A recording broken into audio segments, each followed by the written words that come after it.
नमस्कार, आप देख रहे हैं इंडिया न्यूज में आपके साथ अर्नुम जहां शेख। आपको सीधा लिए चलते हैं। प्रधानमंत्री नरेंद्र मोदी तमाम राज्यों के मुख्यमंत्री से चर्चा कर रहे हैं कोरोना को लेकर।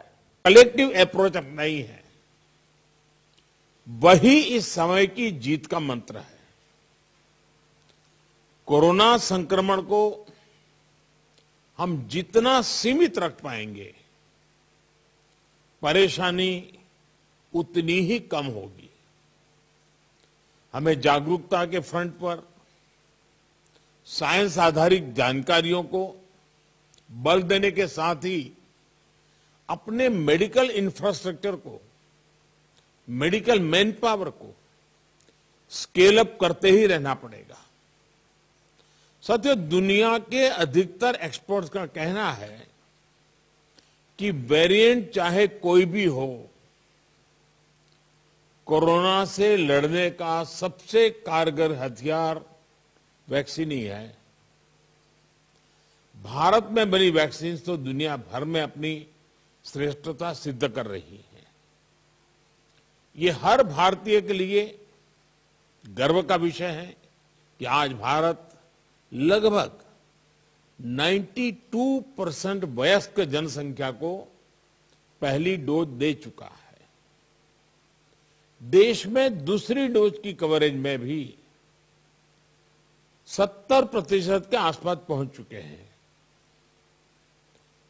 और हमारे वैक्सीनेशन अभियान को 1 साल पूरे होने में अभी भी 3 दिन बाकी है।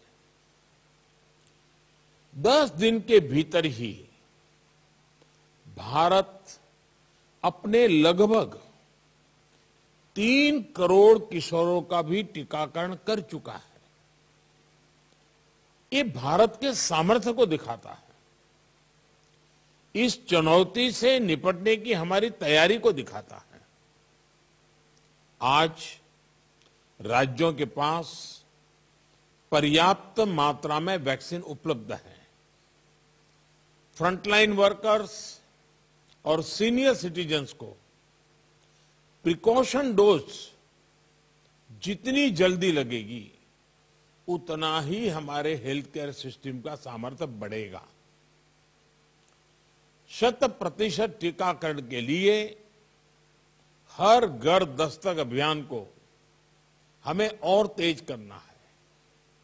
मैं आज अपने उन हेल्थ केयर वर्कर्स, हमारी आशा बहनों का भी अभिनंदन करता हूं, जो मौसम की कठिन परिस्थितियों के बीच वैक्सीनेशन अभियान को गति देने में जुटे हैं। साथियों, टीकाकरण को लेकर भ्रम फैलाने की किसी भी कोशिश को भी हमें टिकने नहीं देना है। कई बार हमें यह सुनने को मिलता है कि टीके के बावजूद संक्रमण हो रहा है तो क्या फायदा। मास्क को लेकर भी ऐसी अफवाहें उड़ती हैं कि इससे लाभ नहीं होता। ऐसी अफवाहों को काउंटर करने की बहुत जरूरत है। साथियों, कोरोना से इस लड़ाई में हमें एक और बात का बहुत ध्यान रखना होगा। अब हमारे पास कोरोना से लड़ाई का 2 साल का अनुभव है।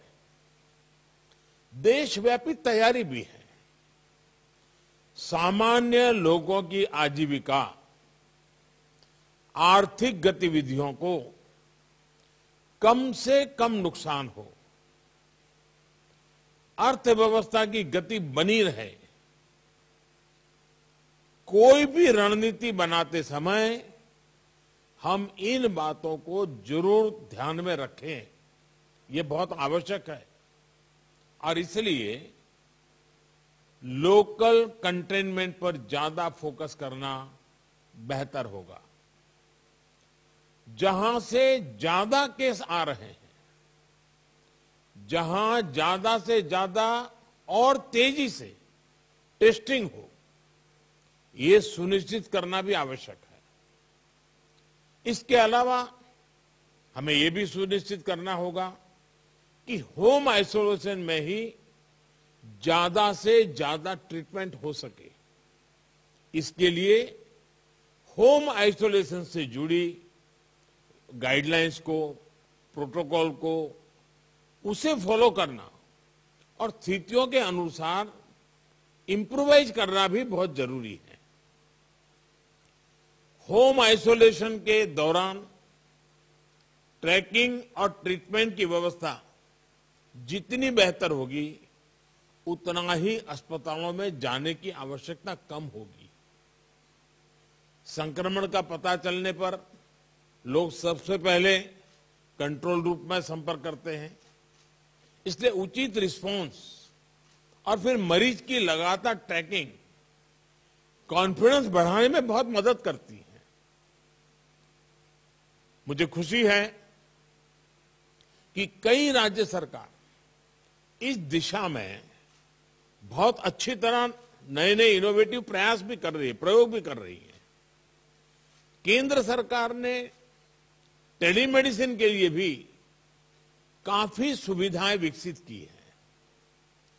इसका ज्यादा से ज्यादा उपयोग कोरोना संक्रमित मरीजों को बहुत मदद करेगा।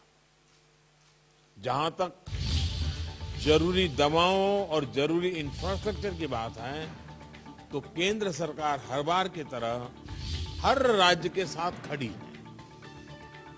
5-6 महीने पहले 23,000 करोड़ रुपए का जो विशेष पैकेज दिया गया था, उसका सदुपयोग करते हुए अनेक राज्यों ने हेल्थ इंफ्रा को सशक्त किया है।